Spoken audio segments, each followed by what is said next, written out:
to you. I don't know if you've seen this news already. Maybe you've already covered it, but I was mentioning the SSPX a moment ago, and some significant news broke the end of last week that one of their someone in leadership, the Father Stefan Pfluger, who's the district superior of Germany, gave an interview, and Rorate Caeli has an English translation of it. He says that they are actively seeking permission from Pope Francis before they move forward with episcopal consecrations in light of the recent death of Bishop Tissier de Mallerais, God rest his soul. So I am really looking forward to. I'm hoping and praying that Pope Francis actually does give permission, which I think is a very real possibility, because watching the heads explode when that happens is going to be very entertaining. Yeah. Now, it's always been one of those interesting things about the Francis pontificate. And there's talk about how in Argentina he had a friendly relationship with the society. And the society enjoys a relationship with the diocese down there that it doesn't necessarily enjoy in other parts of the world. The United States being another example of that. And although, the Francis has promulgated Traditionis Custodes and talked negatively about traditional Catholics, even very recently doing so, every time the society shows up, he takes them in audience. I mean, Cardinal Zen didn't get an audience, but the society does. So, is he just playing both sides there, or how do we interpret that? I guess my take is, first of all, I think with Francis, he doesn't really function on principle very much. I mean, like as Bishop Fillet publicly said years ago, what we're dealing with Francis is a true modernist.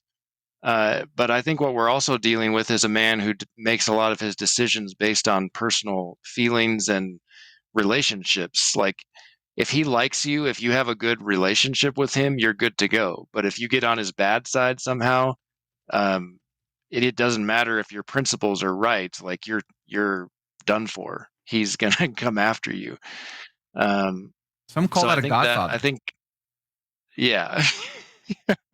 Sounds familiar. Yes, it does. And then the other thing, I think what freaks people out like Francis and his cronies is not so much groups like the Society of St. Pius X, which frankly, they're really negligible in relation to the universal church as far as size. Like, the society is just a little pea or a little grain of sand on the seashore compared to the universal church. What really freaks those guys out is the traditional Latin Mass in the mainstream church, in the parishes, spreading throughout the mainstream of the mystical body of Christ.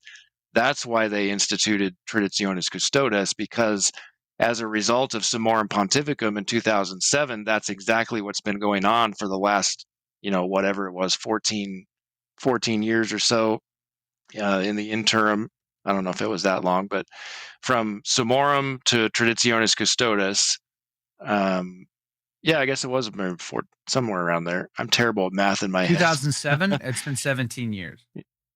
Yeah, that's right. Okay.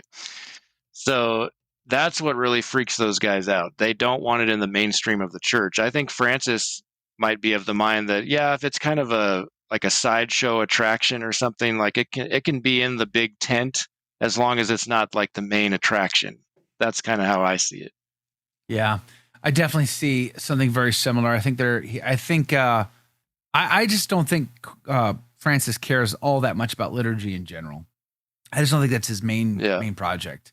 I mean, it's one of his maybe lesser interests. I think he's got lots of cardinals and lobbyists that are getting, some of his attention and his ear time it's their pet project to crush the TLM. And I think he throws them a bone every now and again, but I don't think he personally cares either way. I don't think he cares about the Novus Ordo. I don't think he cares about the TLM. I don't think he cares about anything. Mine right? Yeah, whatever. Sure. Okay. Yeah. Clown. Oh yeah. Have your clowns. No problem. Whatever. What do I care? It's like, I just don't think he cares. I just don't think he cares. He's got other things that he's very interested in. I think those people close to him who do hate it, they do understand that the traditional Latin Mass is inseparable from the traditional Catholic faith, and it leads people to the traditional faith. That's what they don't want. If you want the traditional faith, if you want the Rainbow Coalition theology, you got to get rid of the Mass.